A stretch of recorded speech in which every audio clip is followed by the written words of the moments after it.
اس کی دو صورت ہے، آیا وہ اپنے محرم کے سامنے ہے یا اپنے شوہر کے پاس ہے، دو صورتیں ہیں۔ اور محرم کس کو کہتے ہیں؟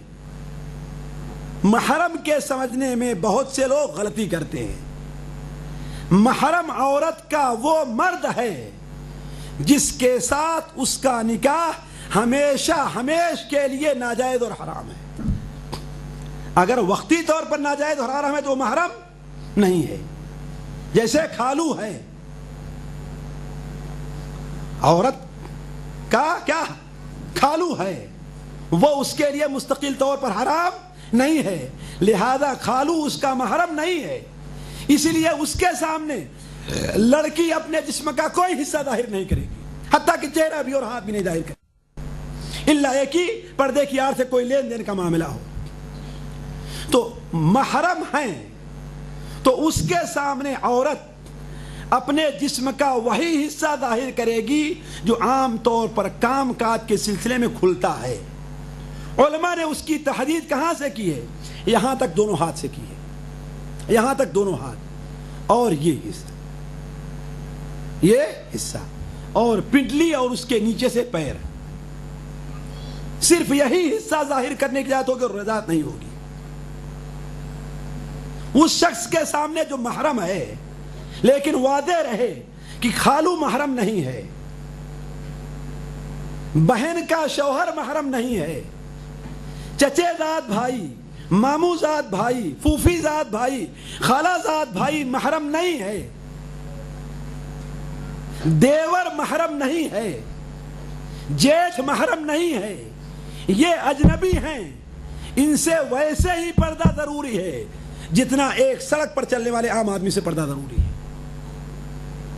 آپ صلی اللہ علیہ وسلم کی حدیث آپ نے بار بار سنی ہوگی، الحم و الموت، دیور یا شوہر کے قریبی رشتہ دار جو ہیں ان کی حیثیت کیا ہے؟ موت جیسی ہے، یعنی جیسے موت خطرناک ہے ویسے وہ بھی خطرناک ہے، جیسے موت سے انسان بھاگتا ہے ویسے اسے ہی بھاگنا چاہیے۔ تو عورت اگر اپنے گھر کے اندر ہے تو جیسا کہ ہم نے کہا اس کی دو صورت ہے، ایک صورت اپنے محارم کے سامنے ہے، اور اپنے محارم کے سامنے اپنے جسم کا وہی حصہ ظاہر کرنا جائز ہوگا جو حصہ عام کام کاج کی حالت میں ظاہر ہوتا ہے، یعنی کہنیوں تک دونوں ہاتھ، سر، گلا اور چہرہ، اور اس کے بعد پنڈلی اور اس سے نیچے دونوں پیر۔ اس کے علاوہ جسم کا کوئی حصہ محرم کے سامنے ظاہر کرنا جائز نہیں ہوگا، اور نہ ہی کوئی ایسا کپڑا پہننا جائز ہوگا جو کپڑا جسم پر اس قدر تنگ ہو کہ جسم کا اتار چڑھاؤ اور اس کی ساخت ظاہر ہو رہی ہو، جس طریقے سے آج عام طور پر اور ہماری مائیں، ہماری بیٹیاں اور بہنیں کپڑا پہنا کرتی ہیں۔ یہ کپڑا کسی صورت میں جائز نہیں ہے۔ اللہ کے رسول صلی اللہ علیہ وسلم اور حضرت عمر بن خطاب رضی اللہ تعالیٰ عنہ نے سختی کے ساتھ اس سے منع کیا ہے۔ وقت نہیں ہے کہ تفصیل سے میں آپ کے سامنے وہ بات رکھوں۔ اور گھر کے اندر کا دوسرا مرحلہ کیا ہے؟ وہ مرحلہ کیا ہے؟ وہ اپنے شوہر کا ہے، اور یہ بات واضح رہے کہ شوہر اور بیوی کے اندر کسی قسم کا پردہ نہیں ہے، کسی بھی قسم کا پردہ نہیں ہے، جسم کے کسی حصے کا پردہ نہیں ہے، لیکن ظاہر بات ہے اسے بھی مخصوص حالات کے اوپر قیاس کیا جائے گا۔ یہ نہیں ہے کہ عورت اپنے گھر میں ہے اور شوہر کے علاوہ کوئی نہیں آتا تو جیسی چاہے ننگی گھومتی پھرتی رہے، مرد ہی کیوں نہ ہو۔ اللہ کے رسول صلی اللہ علیہ وسلم کے ارشاد ہے کہ اللہ اس بات کا زیادہ حقدار ہے کہ اس سے شرم کی جائے۔ یہ جواب تھا اس سوال سے متعلق۔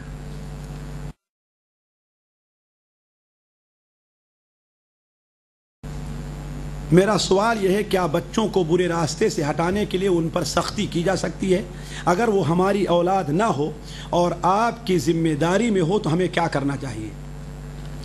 دیکھیے، پہلا سوال ہماری بہن کا یہ ہے کہ بچوں پر، کوئی بھی بچہ ہے آپ کی پرورش میں ہے کہ نہیں ہے؟ اگر آپ کی پرورش میں ہے تو آپ کو اس کے اوپر سختی کرنے کی اجازت ہے، خواہ بسا اوقات اسے ادب کے لیے تعدیب کے لیے مارنے ہی کی ضرورت کیوں نہ پڑے، لیکن ایسا نہ مارے کہ اس کی ہڈی ٹوٹ جائے، چہرے پر زخم آ جائیں، ایسی مار نہیں مارنی ہے، بلکہ ہلکی مار جو اس کو متنبہ کرے، تو اس کے اوپر ہر قسم کی سختی کی جا سکتی ہے، ایک آدھ دو وقت اسے بھوکا رکھا جا سکتا ہے، اس کے اسکول کا خرچ روک دیا جا سکتا ہے، اسے ڈانٹا جا سکتا ہے، اس کے اوپر گھر سے نکلنے میں پابندی لگائی جا سکتی ہے، ہر 6 مہینے پر اگر اسے نیا کپڑا دیا جاتا ہے تو اس سے روکا جا سکتا ہے، لیکن بہنوں اس سلسلے میں اس بات کو ضرور سمجھنا چاہیے کہ کہیں ایسا تو نہ ہو کہ ہماری اس سختی سے کوئی غلط راستہ اختیار کر لے۔ یہاں پر اس نقطے کو بھی سمجھنا ہوگا، اگر ہماری اس سختی سے وہ کوئی اور غلط راستہ اختیار کر لے رہا ہے تو ہمیں دیکھنا پڑے گا کہ ہم کیا کر رہے ہیں، ہمارے لیے کون سا طریقہ مناسب ہے۔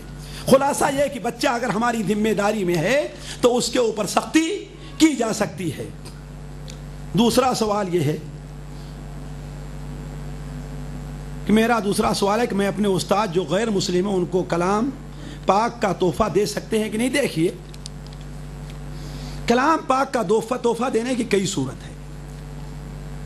پہلی بات تو یہ ہے کہ کیا آپ نے محسوس کیا ہے کہ وہ قرآن مجید کو پڑھے گا کہ نہیں پڑھے گا؟ اگر آپ محسوس کرتی ہیں کہ وہ قرآن مجید کو پڑھے گا تو آپ اسے ضرور دیجئے، لیکن سادہ قرآن نہ دیجئے، بلکہ قرآن مجید ترجمے کے ساتھ دیجئے، انگلش ترجمے کے ساتھ، اردو پڑھا ہے اردو کے ساتھ، ہندی کے ساتھ دیجئے۔ اور میرا ذاتی میرا اپنا تجربہ نہیں بلکہ میرے پڑھنے سے بات تجربے میں آئی ہے کہ بسا اوقات بعض غیر مسلموں کی زندگی کو قرآن مجید جو تحفے اور ہدیے کے طور پر دیا گیا اس نے بدل دیا ہے۔ لیکن اگر یہ محسوس کرتی ہیں کہ بڑا ضدی قسم کا انسان ہے، بدتمیز ہے، ہم قرآن دینے کے بجائے کیا کرے گا، وہ اسے کسی غیر معروف اور ایسی جگہ پر رکھے گا جو قابل احترام نہیں ہے، تو ایسے شخص کو تحفہ نہیں دیا جائے قرآن مجید کا۔ بلکہ اگر سمجھتی ہیں تو اسے کوئی دوسری چیز دی جائے، کتاب دی جائے، عام لیٹر اسے لکھا جائے، کوئی بھی صورت اختیار کی جائے، لیکن قرآن مجید کا ترجمہ اسے نہ دیا جائے۔ ہاں اگر یہ محسوس ہو کہ وہ اس کی قدر کرے گا، اس کا لحاظ کرے گا، اسے پڑھے گا تو اسے ضرور دے دینا چاہیے۔